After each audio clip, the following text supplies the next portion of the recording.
Uharegani mpenzi mtazamaji na mfuatiliaji vipindi vyetu vya Stein TV, bado tunaendelea kukujuza na kuhabarisha habari zinazojiri Afrika na duniani kote.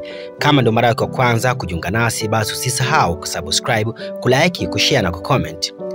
Rais wa Marekani Donald Trump alisema kwamba ataweka ushuru wa 25% kwenye bidhaa kutoka Canada na Mexico wiki ijayo kama alivyopanga hapo awali, akidai kuwa nchi hizo mbili jirani za Marekani bado hazifanyi vya kutosha kuzuia dawa za kulevya kuingia nchini Marekani.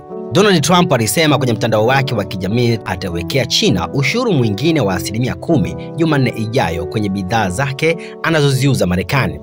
China iliweka kwa haraka ushuru sawa na ule wa kwanza wa Trump kwenye bidhaa za Marekani. Dawa za kulevya bado zinaingia kwa wingi nchini kwetu kutoka Mexico na Canada kwa viwango vya juu na visivyokubalika, Trump alisema.